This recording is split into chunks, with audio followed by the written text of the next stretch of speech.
are expressing, we are reiterating our confidence in establishing and proving these 4 articles of impeachment.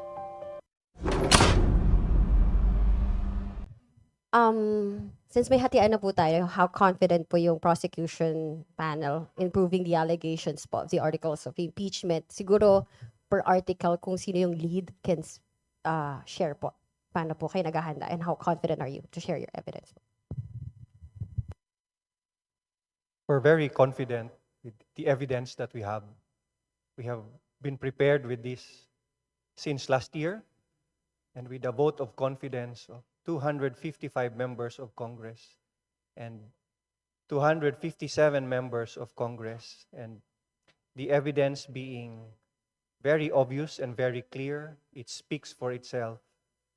We have more evidence to support the same, and we have witnesses to present, and we are certain that once the evidence is presented in the Senate impeachment court, we can secure a conviction even for this article alone.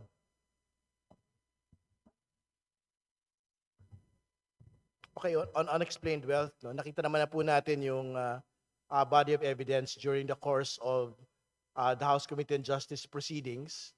We don't want to discuss further yung po mga detalye as before because we are within the impeachment trial process already. But yung po mga dagdag na mga ebidensya which did not get disclosed during the course of the committee proceedings, we will seek to present it during trial. Kasama po dyan yung unsealing of the BIR box. Kasama din po dito yung pagbubukas ng pong bank accounts ng pong mag-asawang Duterte Carpio. So, given the entirety of the body of evidence that we had seen, tingin ko naman po on unexplained wealth pa lang po, we can secure a conviction of the Vice President. With respect to the articles regarding the bribery, ito naman po ay nakita na natin during the committee hearing of the good government during the 19th Congress. And ito rin po yung magiging presentation natin. But of course, since the impeachment court had already convened, we are barred from discussing about the merits. But rest assured, everything will be according to kung ano man yung plan tsaka legal strategies na amin pong gagawin. Salamat po. For confidential fund, we wish to express our confidence in proving this article, establishing the guilt of the respondent. We have seen the evidence already. As a matter of fact, as early as during the 19th Congress, during the inquiry in aid of legislation of the Committee on Good Government and Public Accountability. You will recall the testimony that was presented by PSA about the fictitious names appearing in the documents evidencing payment. You will remember also the testimony of the NBI about the signatures, which appear to have been authored by only few number of persons.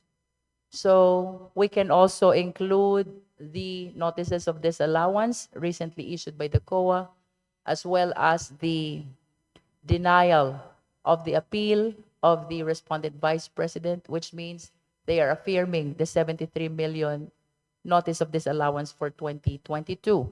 So, like what Kong Joel Chua already mentioned and Kong Terry Ridon, we cannot discuss anymore on the merits because we have entered our appearance already as public prosecutors yesterday, and we are bound by the prohibition which is included in the Senate rules on impeachment.